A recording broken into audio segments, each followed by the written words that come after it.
tentang bagaimana hukumnya wudhu di kamar mandi atau wudhu di toilet. Karena tidak semua orang punya ruangan khusus untuk wudhu. Dan memang anehnya kita ini ya. Kita ini kalau bangun rumah ada ruangan untuk mandi, ada ruangan untuk masak, ada ruangan untuk tidur, ada ruangan untuk ngopi. Tapi untuk ibadah yang paling penting sholat, musola nggak ada. Kemudian fasilitas untuk sholat, wudhu juga tidak disediakan khusus. Ini kita kelemahannya.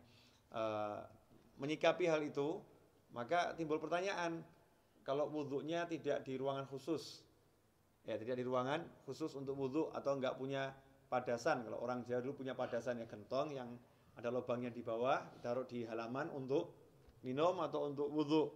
Kalau nggak punya seperti itu, adanya kamar mandi, adanya toilet, atau ketika di mall atau di pasar, wudhunya tidak di tempat khusus wudhu, tidak di luar ruangan, tapi di dalam toilet, di dalam kamar mandi, atau di dalam WC kalau bahasa umumnya ya.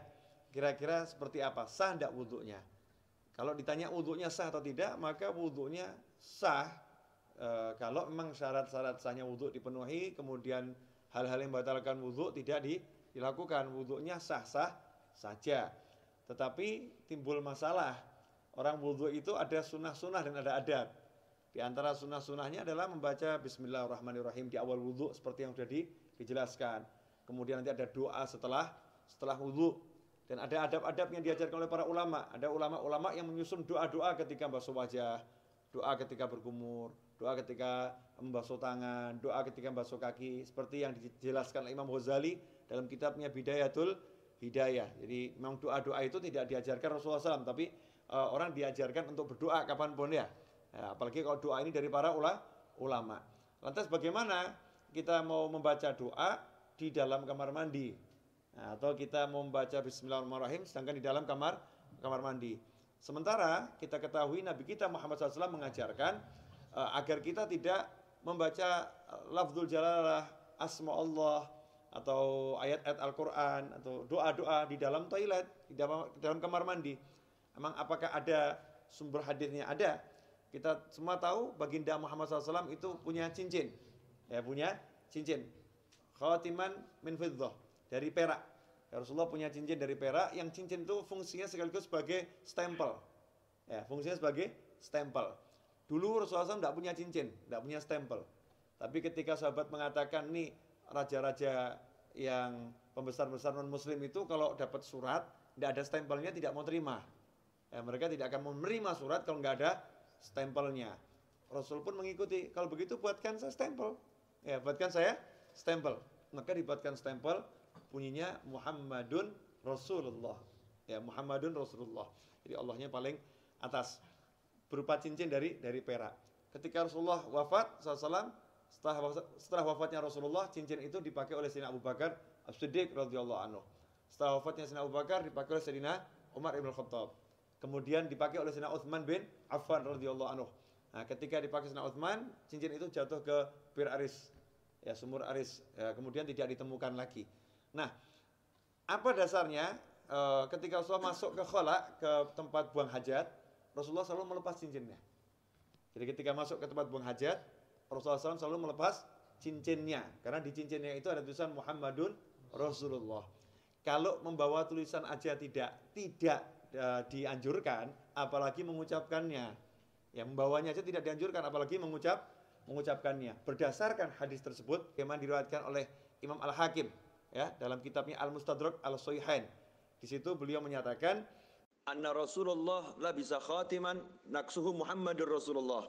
Fakana idza dakhala al-khala wada'ahu. Kata Al-Hakim dalam kitab Al-Mustadrak, Az-Zuhri menyebutkan bahwasanya Rasulullah SAW punya cincin yang tulisannya adalah Muhammadun Rasulullah.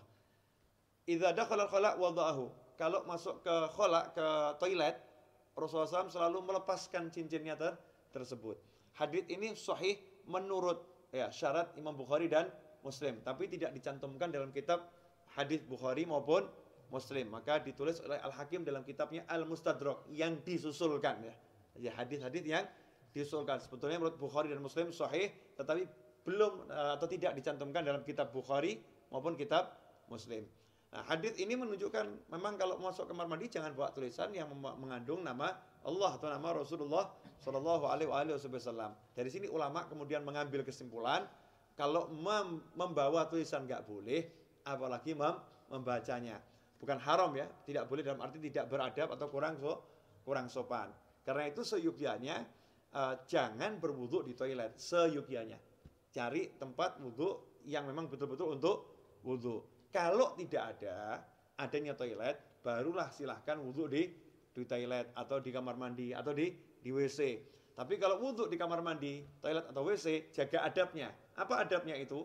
Ya satu, jangan membaca asma Allah. Cukup dibaca di dalam hati. Lantas bagaimana dengan doa setelah wudu? Ya doanya dibaca di luar kamar mandi. Jadi selesai wudu langsung keluar baca doa setelah wudu. Atau bismillahnya dibaca di luar dulu. Bismillahirrahmanirrahim, masuk langsung wudu juga. Nah, dengan begitu maka sunnahnya tidak hilang, tetap bisa melaksanakan sunnah-sunnah yang dianjarkan oleh Nabi Muhammad Sallallahu Alaihi Wasallam. Insyaallah sedikit ini barokah dan jangan kemudian jadi jalan justru. Oh berarti wudu di toilet gak apa-apa. Oke deh, kita wudunya di toilet aja ya. Jangan seperti itu. Usahakan wudu di luar toilet agar bisa melaksanakan banyak sunnah. Kalau memang terpaksa baru berwudu di toilet.